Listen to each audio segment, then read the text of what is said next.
నమస్తే, welcome to Leo. మనతో ఉన్నారు పొలిటికల్ అనలిస్ట్ శ్రీలీల గారు.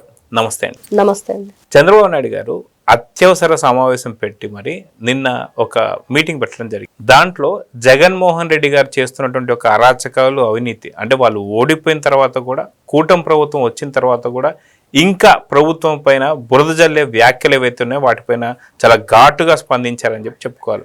ఏదైతే చంద్రబాబు నాయుడు గారి యొక్క మరో యాంగిల్ మనం చూడబోతున్నాం అన్నట్టుగా మాట్లాడారు. ఒకటి, ఏదైతే వైఎస్ జగన్మోహన్ రెడ్డి గారు ప్రతిపక్ష హోదా నాకు ఇవ్వలేదు అని చెప్పేసి అన్నదానికి ఆయన ఇచ్చిన సమాధానం కావచ్చు, స్టీల్ ఫ్యాక్టరీకి సంబంధించి ఏదైతే వాళ్ళు ప్రైవేటీకరణ జరగబోతుంది, నేను దానికి ఉద్యమిస్తానని చెప్పి ఒక వైసీపీ నేత మాట్లాడిన మాటలు కావచ్చు, లేదా యూరియా గురించి వీళ్ళు విష ప్రచారం చేయడం కావచ్చు. మొత్తానికి ఇప్పటిదాకా ఎప్పుడు కూడా చంద్రబాబు నాయుడు గారి నుంచి రానటువంటి ఒక మాటలు కావచ్చు, లేదంటే ఆ కౌంటర్ కావచ్చు, ఆ యొక్క అగ్రెషన్ కావచ్చు, ఫైర్ కావచ్చు, ఇప్పటిదాకా మనం ఎప్పుడు చూడలేదు. సో జగన్మోహన్ రెడ్డికి చెంప దెబ్బ అన్నట్టుగా చూసుకోవాలంటారా? ఖచ్చితంగా అండి. అంటే ఓర్పు, సహనం దానికి కూడా కొంతవరకే ఎవరికైనా ఉండిద్ది. అంటే ఎన్నిసార్లు చూడాలి వీళ్ళని? దాదాపుగా 2019కి ముందు నుంచి కూడా నారాసుర రక్త చరిత్ర రాసినప్పటి నుంచి ఇప్పటి వరకు వాళ్ళ పేపర్ చూడండి, వాళ్ళ ఛానల్ చూడండి, వాళ్ళ కార్యకర్తలు, వాళ్ళ నాయకులు, ఈవెన్ జగన్మోహన్ రెడ్డి గారితో సహా ఇంకా అసలు చెప్పేదే ఉంది. వాళ్ళకి అద్దు ఆపు లేకుండా వాళ్ళ ఆగడాలకు ఇష్టానుసారంగా ఆడిందే ఆట, పడిందే పాట. అంటే ఎప్పటికప్పుడే అదే ముఖ్యమంత్రి గారు అంటుంది ఏంటంటే, ఎప్పుడు మీరేమో ఫేక్ చేయటమను, మేమేమో వాటిని మళ్ళీ కౌంటర్ ఇచ్చుకుంటా రావాలా? ఇదే పనే ఇంకా రాష్ట్రంలో? ఇంక వేరే పనులేమి లేవా? మీరు ఇష్టానుసారంగా రెచ్చిపోతున్నారని. ఇక్కడ ముఖ్యంగా యూరియా, వీళ్ళు ఏదైతే ప్రతిపక్ష హోదా అంటున్నారో అది, మొన్న కాలువకు అక్కడ నీళ్లు వస్తే కృష్ణా జలాలు, అది కూడా ఒక ఏదో చిన్న ప్రాబ్లం ఉండి ఒక 3 hours పంపు సెట్ దగ్గర వాటర్ ఆగిపోయినాయి. అది గగ్గోలు పెట్టేసి గొడవలు చేసేసి చంద్రబాబు నాయుడు గారు కూడా అక్కడే ఉన్నారు ఆ రోజున. అయినా కూడా వీళ్ళు ఆ వాటర్ ఇంకా లేవు అంతాని, అంటే ఈలాగా నకిలీ గేట్లు తీసుకొచ్చి పెట్టేసి రెంట్కి ట్రాక్టర్ ట్యాంకర్లతో వాటర్ తెచ్చి పెట్టలేదు కదా, దాన్ని అంటారు ఫేక్ చేశాడు జగన్మోహన్ రెడ్డి అని. మరి ఈ రోజు కృష్ణా జలాలు ఏ విధంగా వచ్చినాయో చూసాము. మరి విశాఖపట్నం ప్రైవేటీకరణ గురించి మాట్లాడుతున్నారు. అసలు ఎవరు చేస్తానన్నారని చెప్పేసి వీళ్ళ క్వశ్చన్ చేస్తున్నారు. చేస్తానని ఎవరు చెప్పలేదు కదా, వీళ్ళకి వీళ్ళే అనేసుకుంటారు. మేము ఉద్యమిస్తున్నాం, రేపు ఏమంటారంటే అలా చేయకుండా ఉండటానికి కారణం మేము ఉద్యమం చేస్తా ఉన్నాం కాబట్టి అందుకని ఆపేశారని. కానీ ఏదైతే వైజాగ్ స్టీల్ ప్లాంట్ కి సంబంధించి దాదాపు కేంద్రం నుంచి 12,000 కోట్లు రావడం కావచ్చు, దాని తర్వాత మిగతా ఏదైతే యాక్చువల్ ఇప్పటిదాకా దాదాపు 2 ఫర్నేస్లు ఆగిపోతే ఒకే ఫర్నేస్ మీద ఉన్న దాన్ని ఇప్పుడు 3 ఫర్నేస్లు కూడా పనిచేస్తా చేసింది మాత్రం చంద్రబాబు నాయుడు గారు. ఇప్పుడు దాంట్లో కొన్ని సంస్థలు ప్రైవేట్ నుంచి, అంటే అవుట్ సోర్సింగ్ తీసుకునే వాళ్ళని చూసి అక్కడ తీసుకునే ఒక చాలా తక్కువ సంఖ్యలో ఉన్న వాళ్ళని కూడా పూర్తిగా ప్రైవేటీకరణ చేసేస్తున్నారని చెప్పి వీళ్ళు ఫేక్ వార్తల్ని ఎలా చూడాలంటారు? ఇంకా జగన్మోహన్ రెడ్డి అంటేనే అతని అబద్ధానికి ఈయనే నిలువెత్తు సాక్ష్యంగా నిలబడతాడు. మరో పేరు జగన్మోహన్ రెడ్డి అంటే అబద్ధానికి, అవినీతికి మరో పేరు జగన్. ఎందుకంటే ప్రతిసారి మనం చూస్తున్నాం, ఇప్పుడు యూరియా ఉందండి, భారతదేశం వ్యాప్తంగా మనం కొరత ఏర్పడింది.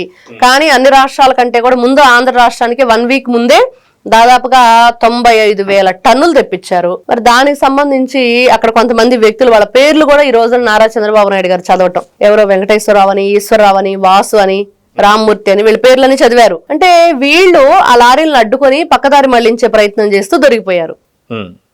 ఎందుకు? వాళ్ళంతా కూడా వైఎస్ఆర్సీపీ పార్టీ కార్యకర్తలు. అంటే జగన్మోహన్ రెడ్డి కళ్ళల్లో ఆనందం కోసం, ఎందుకు ఆయన ఏదైనా డబ్బులు ఇస్తే చేస్తున్నారా? మనం చూసాం, ఆవిడకేదో అరచేతిలో హారతి పెట్టుకుని ఇచ్చాడు అతను, డబ్బుల కోసమే అన్నట్లుగా అందరికి అర్థమైపోయింది అవి. ఇవన్నీ కూడా ఈ ఫేక్ ప్రచారాలు, ఇవన్నీ కూడా అబద్ధాలు నిజాలని చెప్పేసి నమ్మించే ప్రయత్నం చేయటం. దీనివల్ల జగన్మోహన్ రెడ్డి గారికి లాభం ఏంటి అంటే, ఆయనకు ఒక రాక్షస ఆనందం. ఏదో ఒకటి అబ్బా 10 మందినైనా నమ్మించి అనే 100 మంది ఉంటారండి, 100 మందిలో 10 మంది అయినా నమ్ముతారు కదా. తినక మేము తీయనుండి అన్నట్లుగా ఆ వేపాకు కూడా చేదుగా ఉండేది కూడా తీయగా అనిపిస్తుంది. ఎందుకంటే తిని నోరు కూడా దానికి అలవాటు పడిపోయింది కాబట్టి. మరి వీళ్ళ అబద్ధాలకు కూడా ప్రజలు మరి ఎన్నిసార్లు చెప్పి ఒకడైనా జగన్మోహన్ రెడ్డి అంటాడు ఉంటాడు కదా వాళ్ళల్లో, వాడైనా నమ్ముతాడు కదా అనే వీళ్ళ ఇంట్రెస్ట్ అన్నమాట. ఆ విధంగా కొనసాగుతుంది. ఖచ్చితంగా దీన్ని అయితే తిప్పి కొట్టడమే. ఎవ్వరూ కూడా జైళ్లు పాలవుతారు, మిమ్మల్ని రక్షించడానికి మీ నాయకులు కూడా రారు. ఇది మాత్రం గట్టి వార్నింగ్ ఇచ్చారు.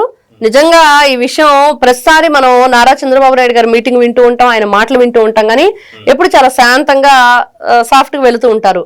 కానీ ఇంత స్ట్రాంగ్ వార్నింగ్ ఇవ్వటం, ఇంత ఇదిగా కబడ్దార్ అనే మాటలు వింటుంటే నిజంగా వీళ్ళందరికీ కూడా అది తొందరలోనే బ్యాండ్ బాజా అన్నట్లుగానే అనిపిస్తుంది. ఎందుకంటే వీళ్ళు మాటలతో చెప్తే వినే రకాలు కాదు అనేది అర్థమవుతుంది. అయితే మనం చూసుకుంటే చంద్రబాబు నాయుడు గారు కూడా లోపలేస్తాం, మీ సంగతి ఏందో చూస్తాం, బయటికి రానియం అని చెప్పేసి అనే మాటలు ఇప్పటిదాకా మనం వినలే. కానీ వీళ్ళు పదే అది సాక్షి ఛానల్ కావచ్చు, లేదా సాక్షికి సంబంధించిన పత్రిక కావచ్చు, ఇంకేదైనా కావచ్చు, వీళ్ళకు ఉన్నటువంటి సోషల్ మీడియాలో ఫేక్ వార్తలు చూస్తూనే ఉన్నాం. ఇందాక మీరు అన్నట్టుగా ఏదైతే మనం చూస్తే హంగ్రీ యూనివర్కి సంబంధించినటువంటి ఒక వాటర్ ఆగిపోయిందని చెప్పి ప్రచారం కావచ్చు, అదే విధంగా చూసుకుంటే స్టీల్స్ ప్లాంట్ కి సంబంధించినటువంటి ఒక దాన్ని ప్రైవేటీకరణ చేస్తుందని చెప్పేసి అనడం కావచ్చు, అదే విధంగా చూసుకుంటే మనకి సంబంధించి యూరియాకి సంబంధించినటువంటి లారీలు వీళ్ళే పక్కదో పట్టించి అక్కడైతే చెప్పులతోని పూర్తిగా పడిగాపులు కాస్తున్నారు అని చెప్పి రైతులు, ఇవన్నీ మనం చూస్తూ వస్తున్నాం. కానీ వీటన్నిటికీ చెక్ పెట్టేటట్టుగా జగన్మోహన్ రెడ్డి చెల్లు మనిపించేటట్లుగా నిన్న వార్నింగ్ అయితే ఇవ్వడం జరిగింది. సో గతంలో కూడా మనం చూసాం ఎన్నోసార్లు తిరుమలకు సంబంధించి కూడా ఎన్నో ఫేక్ వార్తలు రాస్తుంటే ఇప్పుడు కేసులు కూడా నమోదు కాబోతున్నాయి. సో ఇప్పటికైనా సరే వైసీపీకి సంబంధించినటువంటి నేతలందరూ కూడా కొంత ఆగుతారా, లేదంటే మనకు వాళ్ళు ఇలానే విషయం కక్కుతుంటారంటే ఏం చెప్తారు? కొత్త ఒక వంకరేనండి, అది పుట్టుకతో వచ్చినట్లుగా. దాన్ని మీరు కర్ర కట్టండి, రాయి కట్టండి, పొట్లకాయో కాయలు అయితే కొంచెం ఆ వంకర తీయటానికి ఆ చిన్న పిండి దశలో ఉన్నప్పుడు మనం కట్టినప్పుడు హ్యాంగ్ చేస్తే ఒక బరువు అది సాఫ్ట్ గా వస్తుంది. కానీ వీళ్ళ ఆ రకాలైతే కాదు, అదైతే క్లియర్ గా. ఎందుకంటే నిన్న కాసు మహేష్ రెడ్డి మాటలు విన్నాం. ఆయన కూడా ఏ విధంగా మాట్లాడుతున్నాడో ఉరికించి గొడ్డలతో వెంబడిస్తాం. ఆయన ఆల్రెడీ వెంబడిచ్చారు, హైదరాబాద్ పారిపోయాడు, అక్కడేదో ఫిష్ మార్కెట్ లేకపోతే జగన్ మార్కెట్ ఏదో పెట్టుకుని అమ్ముకుంటున్నాడు అని చెప్పి వింటున్నాము. మరి ఈ వ్యక్తి మళ్ళీ ఇట్లాంటి వ్యాఖ్యలు చేస్తుంటే వీళ్ళు మనం మళ్ళీ చూస్తాం వినాయక చవితి భగవంతుని విషయంలో కూడా ఆ బొమ్మ వెనకాల, విగ్రహం వెనకాల గొడ్డలి బొమ్మ రపరప నరుగుతామని చెప్పేసి ఆ రాతలు. మరి నిన్న చూస్తే అతను మొండితోక అరుణ్ కుమార్, మరి ఆయన నాన్ వెజ్ అక్కడ పెట్టాడంట. మరి ఎంత దారుణంగా ఉందంటే వీళ్ళ వ్యవహార శైలి. ఎక్కడా కూడా భయం భక్తి ఏది లేదు, సమాజం పట్ల గౌరవం లేదు, ప్రజల పట్ల వీళ్ళకి ఎటువంటి ప్రేమాభిమానాలు లేవు.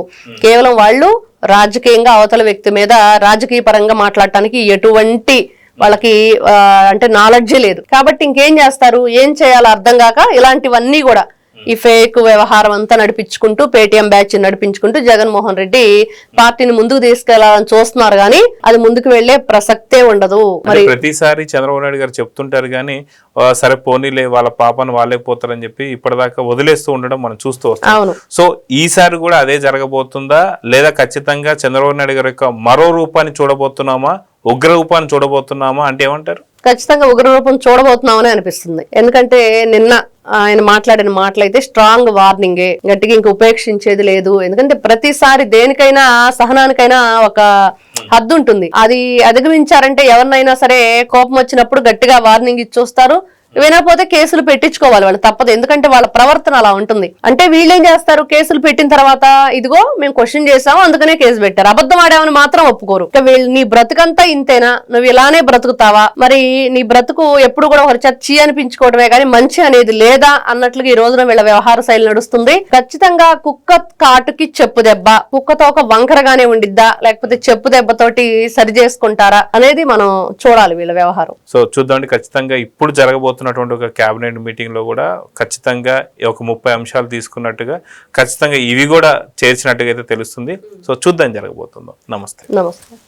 Please subscribe to Leo news for more videos.